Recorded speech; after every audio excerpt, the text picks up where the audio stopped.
الحمد لله نحمده ونستعينه ونستغفره ونؤمن به ونتوكل عليه ونعوذ بالله من شرور أنفسنا ومن سيئات أعمالنا من يهده الله فلا مضل له ومن يضلل فلا هادي له ونشهد أن لا إله إلا الله وحده لا شريك له ونشهد أن سيدنا ومولانا محمدا عبده ورسوله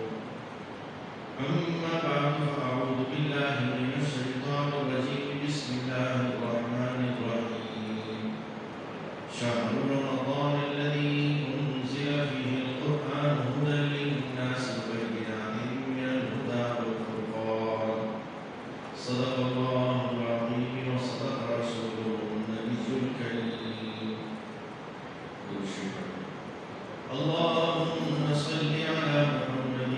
وعلى آل محمد كما صليت على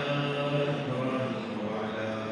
آل إبراهيم إنك حميد مجيد اللهم بارك على محمد وعلى آل محمد كما باركت على إبراهيم وعلى آل إبراهيم إنك حميد مجيد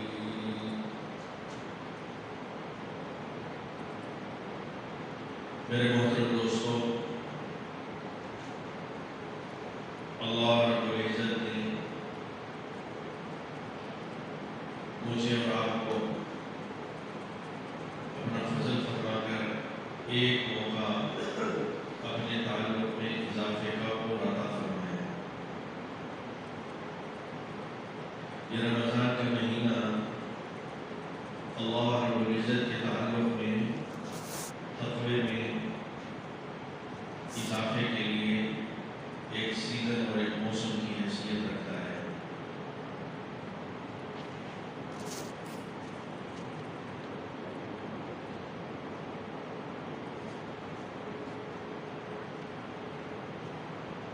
اللہ رب العزت رمضان میں ہر انسان پر اپنی رحمت کا خاص فیضان فرماتے ہیں۔ اللہ کی رحمت خاصہ، اللہ کی نظر رحمت بندے کی طرف رمضان مبارک میں بہت زیادہ متوجہ ہوتی ہے۔ اس کا نتیجہ ہے کہ آدمی رمضان میں نیکیوں کی طرف اس کی طبیعت آسانی سے مائل ہوتی ہے، اور گناہ سے بچنا چاہے تو زیادہ زور آزمائی نہیں کرنی پڑتی، آدمی گناہ سے نکل جاتا ہے۔ تو یہ اس موسم کا ایک خاص اثر ہے، اس رمضان کا ایک خاص اثر ہے۔ لیکن اصل تو یہ ہے کہ رمضان مبارک ایسا گزرے کہ آدمی 11 مہینے تک، یعنی آئندہ رمضان تک، رمضان کی رحمتوں سے بہرامند ہوتا رہے، فائدہ اٹھاتا رہے۔ رمضان میں اللہ تعالیٰ نے جہاں ہمیں اور بہت ساری نعمتیں عطا فرمائی اور بہت ساری رحمتیں ہم پر فرمائی، وہاں ایک بنیادی چیز رمضان میں جو ہمیں سمجھ میں آتی ہے، دیکھنے کو ملتی ہے، وہ دو باتیں ہیں۔ ایک یہ کہ غیر رمضان سے رمضان میں نمازوں کی تعداد بڑھ جاتی ہے۔ آپ دیکھ لیجیے، جب رمضان کا چاند نظر آتا ہے تو پہلی مغرب سے ہی بہت سارے ایسے لوگ جو سارا سال مغرب کی نماز میں نہیں آئے یا کبھی کبھی آتے ہیں، وہ رمضان میں اہتمام سے مسجد میں آنے لگ جاتے ہیں، مسجد بڑھ جاتی ہے۔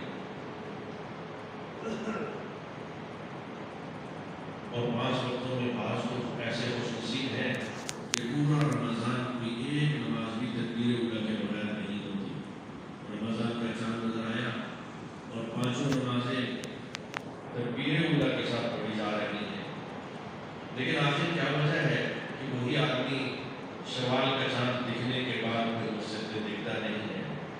یعنی شوال کا چاند نظر آیا اور یہ مسجد سے غائب ہو گیا۔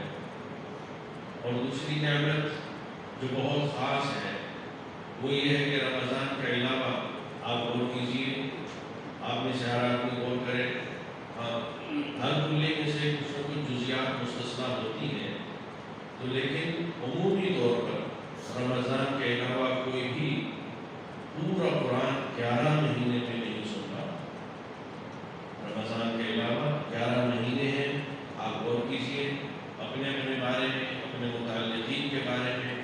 شاید آپ کو سینکڑوں اور ہزاروں میں کوئی ایک آدمی ملے گا کہ جو پورا قرآن 11 مہینے میں سن سکے. حالانکہ آج کل تو یہ بھی بہت آسان ہو گیا کہ آپ کے پاس موبائل ہے، روزانہ آپ ایک پاؤ بھی سنیں تو آپ کا قرآن غیر رمضان میں بھی پورا ہو سکتا ہے، لیکن نہیں ہوتا. اور رمضان میں اللہ پاک کی طرف سے ایسا فیضان ہوتا ہے، اللہ کی طرف سے ایسی مہربانی ہوتی ہے کہ عام سے عام مسلمان بھی رمضان میں اس عادت سے لطف اندوز ہوتا ہے، اور نہ صرف یہ کہ قرآن سنتا ہے بلکہ اللہ کی بارگاہ میں نماز میں کھڑے ہو کر قرآن سنتا ہے اور اسے اپنے لیے سعادت سمجھتا ہے. اور بعض لوگ تو ایک سے زائد قرآن سنتے ہیں. تو یہ اللہ پاک کی طرف سے دو نعمتیں رمضان میں کیوں ملی؟ یہ غور کرنے کی بات ہے کہ رمضان میں مسجد سے تعلق جڑ گیا، رمضان میں قرآن سے تعلق جڑ گیا. یہ اس لیے ہے اللہ پاک یہ بتانا چاہتے ہیں، اللہ پاک یہ سمجھانا چاہتے ہیں، اللہ پاک اس بات کو ہمارے اوپر واضح بنانا چاہتے ہیں کہ ہمارا اسلام اس وقت تک محفوظ رہے گا جب تک ہمارا تعلق مسجد اور قرآن سے ہوگا. مسجد سے تعلق ہے، اسلام اور ایمان محفوظ ہوگا. قرآن سے تعلق ہے، اسلام اور ایمان محفوظ ہوگا. اگر خدا نخواستہ مسجد اور قرآن سے تعلق ختم ہو گیا تو اللہ کی قسم نام عبداللہ عبدالرحمن ہوگا لیکن تعلق اسلام سے باقی نہیں رہے گا. دیکھیے ہر آدمی کو یہ بات سمجھ میں آتی ہے کہ ہر چیز اپنے اپنے محل اور اپنی اپنی جگہ سے ملتی ہے. دودھ لینا ہے وہ دودھ کی دکان سے ملے گا، گوشت لینا ہے تو گوشت والے کی دکان سے ملے گا. ایسا نہیں ہے کہ دودھ والے کی دکان سے گوشت ملے اور گوشت والے کی دکان سے دودھ ملے. ہر آدمی کو یہ بات سمجھ میں آتی ہے کہ ہمارے ماں باپ پڑھے لکھے ہیں، بہت پڑھے لکھے ہیں. میں یونیورسٹی ٹیکسلا میں 5 سال رہا تو یونیورسٹی ٹیکسلا میں بسا اوقات ایسے بھی گھرانے ہیں کہ ماں بھی پروفیسر باپ بھی پروفیسر، دونوں پڑھے لکھے، لیکن بچہ گھر میں پروفیسر نہیں بن سکتا. اسے پروفیسر بنانے کے لیے ایک سسٹم سے گزارنا پڑے گا.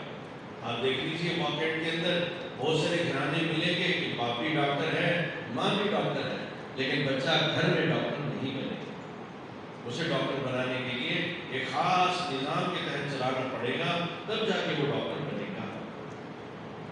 آپ تاجر ہیں لیکن بچہ 12 سال 14 سال 18 سال یا 20 سال کی عمر تک پڑھتا رہے اور پھر آگے کاؤنٹر پہ بیٹھے اور باپ چلا جائے گا کاروبار کو سنبھالے نہیں ہوگا. یہ تو مہینوں میں برباد کر دے گا. ہر آدمی سمجھتا ہے کہ کسی چیز کو پروان چڑھانے کی ایک محنت ہے، ایک راستہ ہے، ایک تگودو ہے، ایک کوشش اور کاوش ہے. افسوس کہ یہ بات سمجھ میں نہیں آتی کہ اسلام اور ایمان کو سیکھنے کے لیے بھی ایک راستہ ہے اور ایک ماحول ہے اور ایک جگہ ہے، ایک نسبت ہے. اس کے علاوہ مسلمان تو ہوگا، اسلام نہیں ہوگا. اور وہ کیا ہے؟ وہ مسجد ہے اور قرآن ہے. رمضان ہمیں اس بات کا سبق دیتا ہے. ہر 11 مہینے کے بعد اللہ پاک رمضان کو ہم پر لا کر ہمیں یہ بات سمجھانا چاہتے ہیں کہ تم اپنا تعلق مسجد سے جوڑ لو اور تم اپنا تعلق قرآن سے جوڑ لو. لیکن میرے محترم دوستوں، ہماری کم قسمتی ہے کہ رمضان میں تو مسجد بھر گئی. حالانکہ آپ خود سوچئے، خود غور کیجئے کہ کیا یہ رمضان میں جو مسلمان مسجد میں آیا ہے غیر رمضان میں سے اللہ کی ضرورت نہیں ہے؟ غیر رمضان میں سے اللہ کی ضرورت ہے اور رمضان ختم اللہ کی ضرورت ختم؟ نعوذ باللہ. یا غیر رمضان میں یہ اللہ سے بے نیاز ہو گیا ہے، یا غیر رمضان میں اللہ پاک میں سے چھوٹ دے دی ہے کہ تو مسجد میں آ نہ آ دونوں صورتیں تیرے لیے برابر ہیں؟ ایسا نہیں. مسلمان تو اس کا تعلق بلوغت سے لے کے موت تک مسجد سے مسلمان کا تعلق ٹوٹنا نہیں چاہیے. اور یہ تو اللہ فیضان فرماتے ہیں کہ رمضان میں مسجد میں بلا دیتے ہیں، رمضان میں قرآن سے نسبت نصیب فرما دیتے ہیں اور قرآن سننے کی توفیق عطا فرما دیتے ہیں. اور بڑی سعادت کی بات ہے کہ جو آدمی تراویح کے اندر پورا قرآن رمضان میں کھڑے ہو کر سنتا ہے. یہ معمولی بات نہیں ہے. یہ کیوں سنایا جا رہا؟ سنایا اس لیے جا رہا ہے کہ یہ ہدایت نامہ ہے، یہ زندگی گزارنے کا اصول اور ضابطہ ہے. اس کو لازم پکڑنا ہے. میرے محترم دوستو، رمضان کے گزرنے کے بعد کس نے رمضان سے فائدہ اٹھایا اور کون رمضان کے ثمرات سے محروم رہا، یہ سب پتہ چل جاتا ہے پہلا شوال آتے ہی۔ ادھر شوال کا چاند نظر آیا اور ادھر عشاء کی نماز کی اذان ہوئی، ادھر چاند کا اعلان ہوا، ادھر عشاء کی اذان کی آواز آئی، تو جس کے قدم مسجد کی طرف اٹھ گئے اس کا رمضان بھرپور کامیاب رہا۔ اور اگر خدا نخواستہ شعبان کی طرح اس کا مسجد کی جانے کو دل نہیں چاہ رہا، تو رمضان میں تو یہ آیا تھا موسم کی وجہ سے، رمضان کے بعد یہ محروم ہو گیا اللہ کے گھر سے۔ اور میرے محترم دوستو یاد رکھیے، دیکھیے نبی اکرم سرکار دو عالم صلی اللہ علیہ وسلم نے ارشاد فرمایا قیامت کے قریب فتنے ظاہر ہوں گے، اور فتنہ وہ ہوتا ہے کہ جو آدمی کو جیسے چھلنی میں آدمی دانوں کو چھانتا ہے، بھوسا الگ کرتا ہے، دانا الگ کرتا ہے، یا باریک چھلنی میں چھانتے ہیں، مٹی نکال دیتے ہیں، ریت نکالتے ہیں، دانے کو اوپر رکھتے ہیں۔ جو بھی عمل ہو، چھلنی اصل اور نقل کو الگ کرنے کے لیے، صحیح کو کھوٹے کو الگ کرنے کے لیے، ایسے اللہ کی قسم جو فتنے ہیں یہ ایمان والوں میں سے ایمان والے کو، سچے ایمان والے کو کھوٹے ایمان والے کو الگ کرنے کا باعث ہوتا ہے۔ اور فتنوں کا دور ہے، بہت فتنے ہیں۔ اللہ کے نبی نے فرمایا فتنے ہوں گے، اور فتنے ایسے ہوں گے کہ جیسے کہ قطع اللیل مظلمہ، اندھیری رات، کہ آدمی کو اپنا ہاتھ بھی دکھائی نہ دے۔ فرمایا مومن ایک فتنے سے بچے گا تو دوسرے کا شکار ہوگا، دوسرے سے بچنا چاہے گا تو تیسرا کو کھولے کھڑا ہوگا۔ اور فتنے کا نتیجہ کیا نکلتا ہے؟ فتنے کا نتیجہ کیا نکلتا ہے؟ فتنے کا نتیجہ معاف کیجئے گا، چونکہ یہ باتیں حقائق ہیں لیکن ہم سنتے نہیں ہیں، اور سنانے والے ڈرتے ہیں کہ لوگ کہیں گے یار سخت باتیں ہیں، لیکن اللہ کے نبی نے فرمایا فتنے کا نتیجہ یہ ہے کہ آدمی ایمان سے محروم ہو جاتا ہے۔ جو فتنے میں گرفتار ہوتا ہے، دیکھنے میں اس کا عمل بہت اچھا، دیکھنے میں اس کی نمازی بھی ہوگا، شکل و صورت بھی اس کی دینداروں والی ہوگی، سب کچھ ہوگا، لیکن فتنے کا شکار ہونے کے بعد اسے پتہ نہیں چلے گا کہ میرا ایمان رہا یا نہیں رہا۔ یہ ضروری نہیں ہے کہ جو مسلمان کے گھر میں پیدا ہوا ہے اور جس نے نام جس کا عبداللہ اور عبدالرحمن ہے، کہ دنیا سے جائے تو اس کے اسلام میں باقی ہے۔ خطرہ ہے، بہت خطرہ ہے، حتیٰ کہ رسول اکرم سرکار دو عالم صلی اللہ علیہ وآلہ وسلم کی ذات گرامی، آپ صلی اللہ علیہ وسلم ایک غزوے میں ہیں، ایک جنگ کے میدان میں ہیں، اور آپ صلی اللہ علیہ وسلم کے ساتھ آپ کے ایک خادم ہیں جو آپ صلی اللہ علیہ وسلم کی سواری پر آپ کا سامان باندھتے ہیں، اتارتے ہیں، آپ کی رہائش کا انتظام کرتے ہیں، آپ کی ضروریات کو پورا کرتے ہیں، آپ کے خادم ہیں، غلام بھی ہیں، خادم بھی ہیں، مجاہد بھی ہیں، جہاد کے سفر میں، مسافر بھی ہیں کہ سفر میں، اتنی خوبیاں ہیں۔ اور سفر سے واپسی کا وقت ہے، وہ رسول اکرم صلی اللہ علیہ وسلم کی سواری پر سامان باندھ رہے ہیں، اور اتنے میں دشمن کے لشکر کی طرف سے ایک تیر آیا اور ان کو لگا وہ وہیں پہ انتقال کریں گے۔ کسی کے منہ سے بے ساختہ نکلا کہ واہ واہ یہ تو جنت، سیدھا جنت میں چلا گیا۔ اللہ کے نبی نے فرمایا کہ نہیں، فتنے کا شکار ہوا، جہنم میں چلا گیا۔ ظاہری حالت کیا ہے؟ مسافر ہے، مجاہد ہے، خادم رسول اللہ صلی اللہ علیہ وسلم ہے، اس سے بڑی سعادت اللہ کی قسم ہو نہیں سکتی دنیا۔ اور کس جہاد میں شریک ہے؟ اللہ کے نبی کے ساتھ جہاد میں شریک، اور میدان جنگ میں ہے، اور دشمن کے تیر سے مارا گیا ہے، لیکن فتنہ ہے۔ اللہ کے نبی نے فرمایا یہ مال سنت کا فتنہ ہے، فرمایا کہ مال غنیمت میں سے ایک چادر چرا لی تھی، اس کی وجہ سے مرتے ہی جہنم میں چلا گیا۔ اور یہ نہیں ہے، بہت سے احادیث ہیں کہ جن میں رسول اکرم صلی اللہ علیہ وسلم کے پاس کسی مرنے والے کے بارے میں لوگوں نے بہت بڑی بات کہی کہ یہ تو جنتی ہے، یہ تو پکا بخشا بخشایا ہے، یہ تو بس سیدھا جنت میں چلا گیا۔ اللہ کے نبی نے سختی سے منع فرمایا، آپ نے فرمایا کہ اس کے لیے دعا کرو، اللہ سے امیدوار ہو، یہ فیصلہ کن بات نہ کرو کہ یہ جنت ہے۔ میرے محترم دوستو، خطرہ ہے۔ اب اس خطرے سے بچنے کا راستہ اللہ نے ہمیں مرحمت فرمایا ہے کاش کہ ہمیں سمجھ میں آ جائے وہ راستہ صرف دو چیزیں، اصل تو بنیاد ایک ہی چیز ہے، اصل بنیاد تو ایک ہی چیز ہے کہ فتنے سے کون بچے گا؟ جس کا تعلق اللہ کی ذات سے ہوگا، جس کے دل میں ایمان ہوگا، جس کے دل میں خوف خدا ہوگا، جس کے دل میں تقویٰ ہوگا، جس کے دل میں خشیت الہی ہوگی، جس کے دل میں آخرت کا یقین ہوگا، جس کے دل میں رسول اکرم صلی اللہ علیہ وسلم کی رسالت کا یقین ہوگا، جس کے دل میں سنت پر چلنے میں کامیابی کا یقین ہوگا، جس کے یعنی یہ کیفیات اندر کی ہیں، یہ اوصاف داخلی ہیں کہ جن سے آدمی بچے گا فتنے کے ذریعے سے۔ لیکن ظاہری طور پر رسول اکرم صلی اللہ علیہ وسلم نے جو چیزیں ہمیں عطا فرمائی کہ جس کا تعلق اللہ سے ہوگا اس کا تعلق اللہ کے گھر اور اللہ کی کتاب سے ہوگا، جس کا تعلق اللہ سے ہوگا لازمی نتیجہ ہے کہ اس کا تعلق اللہ، سیدھی سی بات ہے، جس کا تعلق ہم سے ہوگا وہ ہمارے گھر میں آئے گا، ہم اسے گھر میں بلائیں گے، وہ ہماری بیٹھک میں بیٹھے گا، وہ ہمارے دسترخوان پہ بیٹھے گا، وہ ہمارے ساتھ رہے گا، وہ ہماری بات سنے گا، ہم اس کو فون کریں گے، وہ ہمیں فون کرے گا، جس سے ہمارا تعلق ہوگا، جس سے اللہ کا تعلق ہوگا، اللہ اسے 5 وقت اپنے گھر میں دعوت دیں گے، بلائیں گے، اللہ اسے توفیق دیں گے۔ اور توفیق کیا ہے؟ توفیق اسباب کا مہیا ہونا ہے، توفیق وہی ہے جو رمضان میں حاصل ہے، یہ غیر رمضان میں کوئی چھینتا نہیں ہے، یہ اندر کا بگاڑ ہے کہ جس کی وجہ سے آدمی غیر رمضان میں محروم کر دیا جاتا ہے، اور یہ معمولی بات نہیں ہے، آپ بول کی یہ معمولی بات نہیں ہے، یہ بڑے خطرے کی بات ہے کہ آپ نے رمضان کی آخری مغرب مسجد میں ادا کی ہے اور شوال کا چاند دکھتے ہی آپ عشاء کی نماز میں محروم کر دیے کہ مسجد میں حاضر ہونے سے۔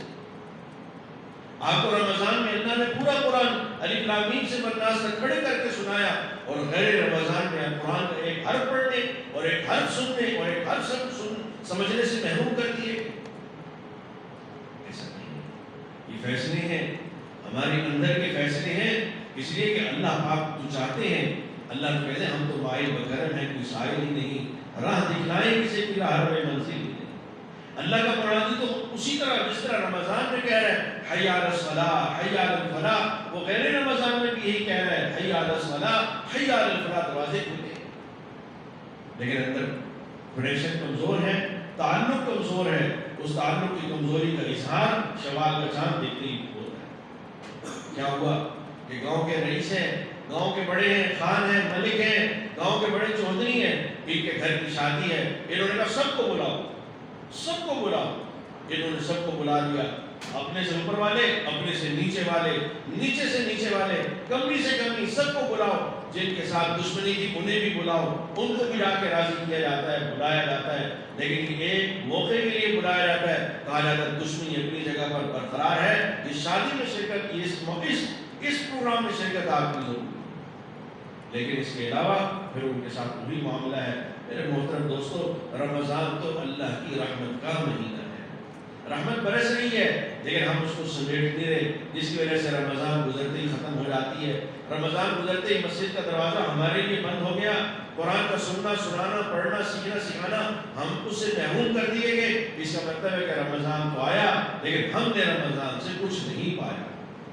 رمضان آیا گزر گیا۔ یہ بالکل ایسے جیسے بارش ہے کہ بارش زرخیز زمین پر ہوتی ہے تو وہاں سے غلہ اگتا ہے، سبزہ اگتا ہے، اور اگر بارش بنجر زمین پر ہوتی ہے، پتھریلی زمین پر ہوتی ہے تو بارش کے دوران تو نمی رہتی ہے، بارش کے ختم ہوتے ہی وہ اسی طرح ویران ہے جیسے اس سے پہلے ویران۔ رمضان آیا مسجد میں آ گیا، رمضان چلا گیا یہ بھی مسجد سے چلا گیا۔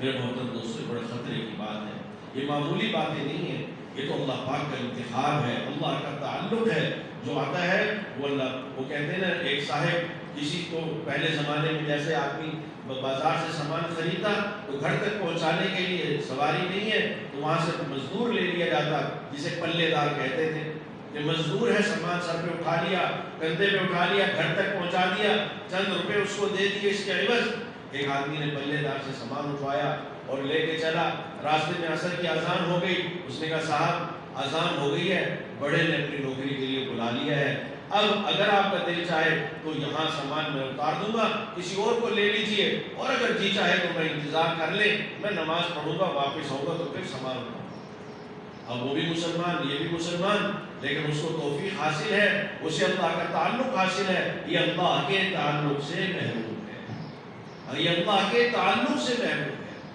یہ باہر کھڑا، وہ اندر چلا گیا، اب نماز ہو گئی، سارے نکل گئے،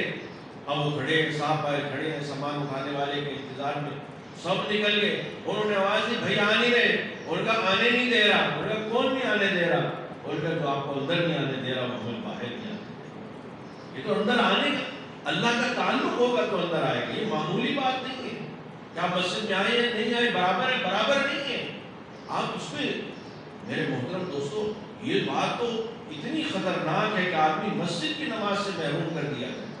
مسجد سے دھتکار دیا جائے، مسجد سے نکال دیا جائے۔ اگر غیرت ایمانی ہو اور اگر ایمان کا شمع ہو تو آدمی اس پر گڑنے لگ جائے کہ میری آدمی حادثاتی طور پر آدمی کسی بھی مشکل کی وجہ سے کسی پر ایک آدھ نماز رہ گئی، مسجد میں جماعت سے نہیں پڑھ سکا، اس پر بھی قلب اور افسوس ہونا چاہیے، اس پر بھی رنج اور غم ہونا چاہیے۔ یہ وہ نقصان ہے کہ جس نقصان کو آدمی نقصان سمجھے،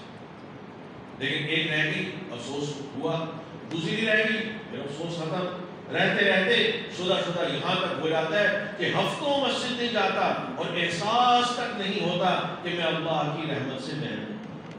میں اللہ تعالیٰ کی نظر عنایت سے محروم ہوں، اللہ کے گھر کے داخلے سے میں محروم کر دیا گیا۔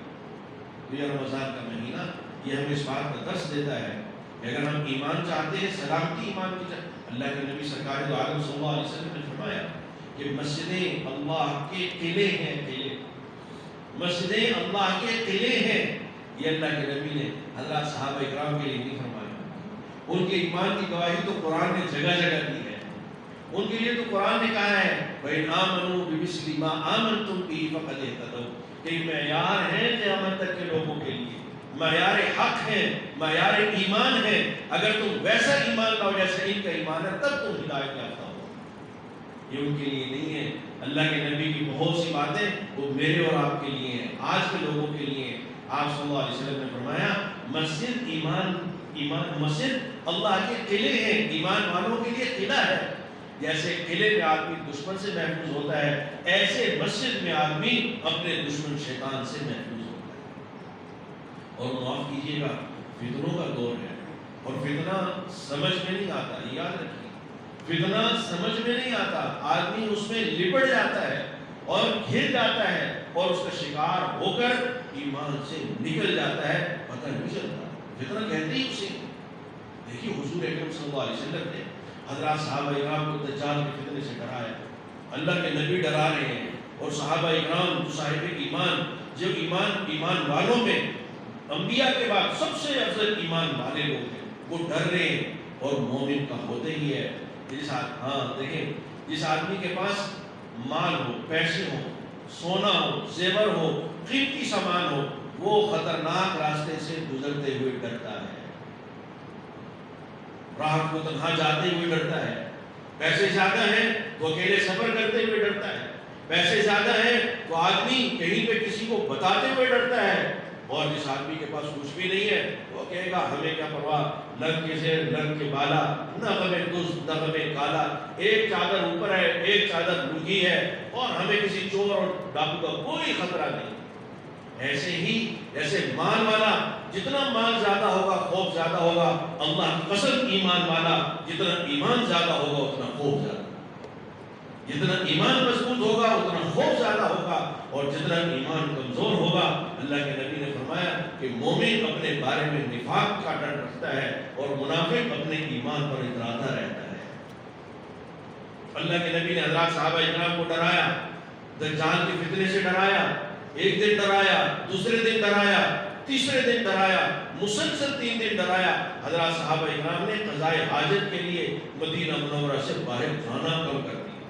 کھانا کم کر دیا، پینا کم کر دیا، کہ ایسا نہ ہو کہ ہم قضائے حاجت کے لیے بیت الخلاء کے لیے مدینہ منورہ سے باہر نکلے اور دجال کے فتنے کا شکار نہ ہو جائے۔ انہوں نے آ کے عرض کیا کہ یا رسول اللہ ہم تو اتنے ڈر گئے ہیں کہ ہم جھاڑیوں میں سے ڈرتے ہیں کہ کسی جھاڑی سے دجال ہمارے سامنے آئے گا اور ہم اس کا لقمہ بن کر ایمان سے ہاتھ دھو بیٹھے۔ آپ نے فرمایا کہ نہیں، جب تک میں زندہ ہوں میں تمہاری طرف سے اس کے لیے کافی ہوں، میرے ہوتے ہوئے اس سے نہ ڈرو۔ تو اس کا مطلب یہ ہے کہ فتنہ وہ ہوتا ہے کہ جس کا شکار پتہ بھی نہیں چلتا اسے کہ میں شکار ہو گیا۔ ان فتنوں کے دور میں فتنوں سے بچنے کا راستہ مسجد اور قرآن پاک ہے۔ مسجد سے تعلق ہوگا، قرآن سے تعلق ہوگا تو آدمی فتنے سے بچے گا۔ مسجد سے تعلق نہیں ہے اور اگر خدا نخواستہ قرآن سے بھی تعلق نہیں ہے تو یہ آدمی آنے والے فتنوں کے لیے ترنے والے کی حیثیت رکھتا ہے۔ اس کی حیثیت بالکل ایسی ہے جیسے کہ تیار شکار یہ فوراً فتنے کے اندر گھر جائے گا۔ اور معاف کیجیے گا، بہت سارے فتنوں میں پڑھنے والے ایسے ہیں کہ وہ اس بات کا ادراک بھی نہیں رکھتے کہ ہم فتنے کا شکار ہیں۔ جیسے جسمانی بیماریوں میں آدمی جسمانی معالج کے پاس جانے کے بعد پتہ چلتا ہے اب یہ کورونا کی وبا چل رہی ہے، اللہ پاک ہم سب کی حفاظت فرمائے۔ یہ کتنے ہی لوگوں کا کل ایک دوست بتا رہے تھے کہ ہمارے گھر میں ان کی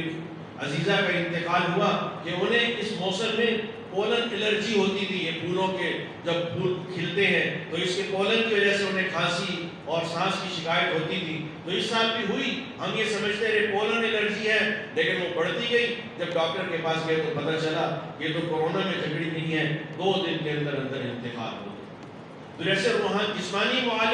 معالج کے پاس گئے بغیر جسمانی بیماری کا پتہ نہیں چلتا، اللہ کی قسم روحانی بیماری کا بھی پتہ نہیں چلتا۔ آپ بڑے پڑھے لکھے ہیں، آپ پی ایچ ڈی ہولڈر ہیں، آپ جناب بہت بڑے فلسفہ فلاسفر ہیں، لیکن آپ اپنے جسم کو نہیں پہچان سکے کہ جو نظر آتا ہے تو اپنی روح کو کیسے پہچانیں گے جس کو آج تک انسان سمجھ ہی نہیں سکا۔ یہ تو آپ کو وہی بتائے گا کہ جو طبیب ہے کہ آپ کے جسم میں کیا کیا بیماریاں ہیں اور آپ کے روح میں کیا کیا خرابیاں ہیں۔ لیکن کم قسمتی ہماری یہ ہے کہ ہمیں شیطان جسمانی بیماریوں سے تو ڈراتا ہے اور روحانی بیماریوں کے بارے میں ہمیں مطمئن کر دیتا ہے۔ بس کوئی گل نہیں، کوئی بات نہیں، اللہ بڑے کریم ہے۔ میرے محترم دوستو، اس کریم ہی نے تو قرآن اتارا ہے، اس کریم ہی نے تو مسجدیں بنوائی ہیں، اس کریم ہی نے تو مسجدوں کی طرف آنے کا 5 وقت اعلان کروایا ہے۔ وہ کریم ہی تو یہ چاہتا ہے کہ آپ اس کے گھر اور اس کی کتاب کو پکڑ لیں۔ اور آپ صلی اللہ علیہ وسلم نے فرمایا انی ترکت فیکم امرین، میں 2 چیزیں تمہیں دے کے جا رہا ہوں، ان مسکتم بہما، اگر تم نے انہیں مضبوطی سے تھامے رکھا، لن تضلوا بعدی ابدا، قیامت تک کتنی فتنے کیوں نہ آ جائے تم ہرگز گمراہ نہیں ہوگے۔ ان میں ایک قرآن اور دوسرا حدیث۔ حدیث بھی قرآن ہی کو سمجھیے، اس لیے کہ حدیث قرآن ہی کی تو تشریح ہے۔ قرآن سے تعلق ہوگا تو حدیث سمجھے گا، قرآن کو سمجھے گا تو حدیث سمجھے گا، قرآن سیکھے گا تو حدیث سمجھ میں آئے گا۔ تو میرے محترم دوستوں، یہ حالات، یہ واقعات اور یہ ہم جس دور سے گزر رہے ہیں بہت تیزی سے ایمان سوز دور ہے۔ اور آپ معاف کیجیے گا، میں ایک بات بار بار عرض کرتا ہوں اور اس میں کوئی شک و شبہ نہیں ہے، ایمان جائے گا، نماز نہیں جائے گی۔ نماز ہوگی، ایمان بھی ہوگا، نماز ہوگی، نظریات اسلام کے خلاف ہوگی، سوچ اسلام کے خلاف ہوگی، ترجیحات اسلام کے خلاف ہوگی۔ کیوں؟ اس لیے کہ مسجد سے تعلق نہیں ہے، قرآن سے تعلق نہیں ہے، حدیث سے تعلق نہیں ہے، مزاج شریعت کو، مزاج دین کو سمجھتے ہی نہیں ہے۔ اسلام پر اس لیے باقی ہے کہ ماں وجدنا علیہ آباءنا، کہ میرے ماں باپ مسلمان تھے اس لیے میں بھی مسلمان ہوں، لیکن اسلام پر شرع صدر نہیں ہے، اسلام کی باتوں پر شرع صدر نہیں ہے۔ ایسے لوگ ہمیں ہر روز دیکھنے اور سننے کو مل رہے ہیں۔ نمازی ہیں، صدقہ زکات بھی دیتے ہیں، حج بھی کیے ہوئے ہیں، لیکن اسلام سے مطمئن نہیں ہے، اسلام کی باتوں سے مطمئن نہیں ہے، ان پر ان کو شرع صدر نہیں ہے۔ بس وہ چونکہ ماں باپ مسلمان تھے اور ڈر لگتا ہے ماحول سے، معاشرے سے، خوف کھاتے ہیں، مزاج بن چکا ہے، عادتیں کرتے ہیں، لیکن بات اندر خراب ہو چکی ہے۔ جیسے کئی دفعہ دیکھتے ہیں نا، پھل خریدا باہر سے ماشاءاللہ بالکل صاف ستھرا آم ہے، جو ہی کاٹا تو اندر سے سارا سیاہ۔ یہ کیفیات یہ میرے اور آپ کے نبی سرکار دو عالم صلی اللہ علیہ وسلم نے بیان فرما رکھا۔ اس کے لیے ہمارا بچنا اس کا ایک ہی راستہ ہے کہ ہمارا تعلق مسجد سے ہو اور ہمارا تعلق قرآن اور سنت سے ہو۔ یہ راستہ ہے اس دور میں، خاص طور پر چونکہ فتنے لیکن جیسے فتنے تو دشمن کا حملہ بڑھتا چلا جا رہا اور ہم قلعہ چھوڑتے چلے جا رہے ہیں، دشمن کا حملہ بڑھتا چلا جا رہا اور ہم قلعہ چھوڑتے چلے جا رہے ہیں، ہم نہتے ہو کر اس کے سامنے میدان میں نکلتے چلے جا رہے ہیں، تو یہ تو خود اپنے آپ کو آبین مجھے مار والی بات۔ دشمن کا حملہ بڑھ رہا ہے، مسجد سے تعلق بڑھ رہا ہو، قرآن سے تعلق بڑھ رہا ہو، حدیث سے تعلق بڑھ رہا ہو، اور اللہ اور اللہ کے رسول سے، اور معاف کیجیے گا آخری ایک بات عرض کر کے بات کو ختم کرتا ہوں کہ قرآن اور حدیث کو سمجھنے کی جگہ وہ انٹرنیٹ نہیں ہے، وہ سوشل میڈیا نہیں ہے۔ قرآن اور حدیث کو سمجھنے کی جگہ صرف اور صرف وہ ہے جو اللہ کے رسول نے بنائی ہے اور اللہ نے بنائی ہے، وہ قرآن و مسجد ہے۔ مسجد میں سمجھے گا تو قرآن سمجھ میں آئے گا، اور جگہ پہ قرآن کے نام پر، اسلام کے نام پر کچھ اور ہی بکتا ملے گا۔ سونے کے نام پہ دھوکہ ہے، دودھ کے نام پہ دھوکہ ہے، مٹھائی کے نام پہ دھوکہ ہے، دانوں کے نام پہ دھوکہ ہے، کپڑے کے نام پہ دھوکہ ہے، سب سمجھ میں آتا ہے۔ اسلام کے نام پہ دھوکہ ہے، یہ اتنا سادہ ہے کہ اسے سمجھ میں نہیں آتا، سادہ نہیں ہے۔ وہاں پہ صرف نظر کرتا ہے، وہاں نرمی ڈھونڈتا ہے، وہاں آسانی کا متلاشی ہے، یہاں حقیقت کو چاہتا ہے، وہاں دھوکے کے اندر پھنستا چلا جاتا ہے۔ سادہ نہیں، سمجھتا ہے۔ تو میرے محترم دوستو، اللہ نے حفاظت کے لیے رمضان کے مہینے میں جو پریکٹس کروائی ہے، جو مشق کروائی ہے، وہ مسجد ہے اور قرآن ہے۔ اب اللہ کرے کہ ہمارے اندر یہ کیفیت اور یہ ضرورت محسوس ہو کہ ہمیں اس کی ضرورت ہے، اور اس کی ضرورت بڑھتی جا رہی ہے۔ پہلے زمانے میں ضرورت کم تھی، اس زمانے میں ضرورت زیادہ ہے، اور آنے والے دور میں اور زیادہ ہے، اور جو اس ضرورت کو محسوس کرے گا، حاصل کرے گا، وہ بچ جائے گا، جو نہیں کرے گا وہ اللہ کے حوالے ہو جائے گا۔ اب اس ضرورت کو کیسے پورا کیا جائے؟ اصل تو یہ ہے کہ ہر آدمی خود اپنا نظام بنائے، لیکن چونکہ انفرادی طور پر کرنا ممکن نہیں ہے، تو اجتماعی طور پر الحمدللہ ثم الحمدللہ، آج سے پہلے بھی ہم نے 2 سال کا دراسات کے نام سے ایک کورس ہے جو وفاق المدارس العربیہ ایک بڑے بورڈ کے تحت ہوتا ہے، جس میں ہر مسلمان کے لیے جو ضروریات دین اس کے لیے 24 گھنٹے کی ضرورت ہے کہ اس میں اس کو قرآن صحیح پڑھنا آ جائے، قرآن سمجھنے والا بن جائے، حدیث کے متعلق اس کا علم بڑھتا چلا جائے، صحیح علم بڑھتا چلا جائے، اور فقہ کے متعلق اس کا صحیح علم بڑھتا چلا جائے، اور پھر روزمرہ کے مسائل اس کو سمجھ میں آتے چلے جائیں۔ اس کے لیے 2 سال ایک چھوٹا سا سلیبس ہے، چھوٹا سا کورس ہے کہ جو الحمدللہ پہلے بھی ہم نے اپنی مسجد میں شروع کیا اور اس کا بڑا اچھا نتیجہ رہا، بہت فائدہ ہوا۔ اب انشاءاللہ رمضان المبارک کے متصل بعد دوبارہ وہ 2 سال کا دراسات کا کورس ہم شروع کروائیں گے انشاءاللہ۔ اور یہ کس لیے ہے؟ یہ صرف اور صرف اپنے ایمان کو بچانے کے لیے ہے، اپنے اسلام کو بچانے کے لیے ہے، اور اپنی نسل کو بچانے کے لیے ہے۔ اگر خود ہی نہیں بچے گا تو دوسرے کو کیسے بچائے گا؟ جب حقیقت کا ادراک خود سے نہیں ہوگا تو دوسرے کو کیسے سمجھائے گا؟ اس کے لیے میرے محترم دوستو انشاءاللہ رمضان المبارک کے بعد 2 سال کا وہ دراسات کا کورس، اس کا ایک اگلا سیشن شروع کیا جائے گا۔ آپ حضرات سے گزارش یہ ہے کہ یقیناً آپ مصروف ہیں اور آپ کے اوقات بہت زیادہ مختلف کاموں کے اندر لگے ہوئے ہیں، لیکن ان میں سے ہفتے کے 4 دن روزانہ 1.5 گھنٹہ فارغ کرنا کوئی مشکل نہیں ہے، اور اگر آپ غور کریں گے تو آپ کا 1.5 گھنٹہ سوشل میڈیا پہ کم از کم گزر ہی رہا ہے۔ تو وہ 1.5 گھنٹہ قیمتی بن جائے وہ مسجد میں بنے گا، وہ 1.5 گھنٹہ قیمتی بن جائے وہ قرآن اور حدیث کو سمجھنے سے بنے گا، وہ اللہ اور اللہ کے رسول کی باتوں کو سمجھنے سے بنے گا۔ تو اس کے لیے آپ حضرات سے التماس یہ ہے کہ آپ حضرات خود اپنی ذات کے اعتبار سے اور اپنے متعلقین کے اعتبار سے یہ بڑی عمر والوں کے لیے، اور خاص طور پر جو فیکٹری میں ملازم ہیں یا تاجر پیشہ لوگ ہیں، تاجر پیشہ لوگوں کے لیے ہفتہ اور اتوار 2 دن کا ہے، اور باقی جو ملازم پیشہ لوگ ہیں ان کے لیے شام کے اوقات میں 4 دن کا ہے کہ سوموار، منگل، بدھ، جمعرات، یہ 4 دن 1.5 گھنٹہ دیں گے۔ انشاءاللہ اللہ کی ذات سے امید ہے کہ 2 سال میں وہ سیکھیں گے جو اپنی زندگی کے 60 سال میں نہیں سیکھا ہوگا، 2 سال میں وہ سنیں اور سمجھیں گے جو 60 سال میں سمجھ میں نہیں آیا ہوگا اور پتہ ہی نہیں ہوگا، اور پھر افسوس ہوگا کہ افسوس آج تک ہم غلط کرتے رہے۔ اور اس کے لیے آپ کی مسجد کے بہت سارے احباب ہیں جنہوں نے ہمارے پاس وہ 2 سال کے لیے داخلہ لیا، بلکہ 2 سال گزر گئے، وہ چلتے رہے، 5 سال تک چلتے رہے۔ وہ آپ کو یہ بات کہہ سکتے ہیں، بتا سکتے ہیں، آپ ان سے پوچھ سکتے ہیں کہ واقعتاً یہ ہماری بنیادی ضرورت ہے، یہ اضافی خوبی نہیں ہے، یہ بنیادی ضرورت ہے۔ جیسے اچھا کھانا یہ اضافی خوبی ہے، کھانا بنیادی ضرورت ہے، ایسے یہ 2 سالہ کورس یہ بنیادی ضرورت ہے یہ اضافی علم نہیں ہے، یہ بنیادی علم ہے جو ہر مسلمان کو، ہر کلمہ گو کو ہونا چاہیے۔ اللہ پاک ہمیں اسے سیکھنے کی توفیق عطا فرمائے، اور انشاءاللہ اس کے ذریعے سے ہمارا تعلق مسجد اور قرآن سے بڑھے گا۔ اللہ ہم سب کو مسجد اور قرآن کے تعلق میں رمضان کے باقی دنوں کے اندر ایسا اضافہ نصیب فرمائے کہ جو ہمارے 11 مہینوں تک مسجد اور قرآن سے تعلق میں اضافے کا باعث بنے۔ وآخر دعوانا الحمدللہ رب العالمین۔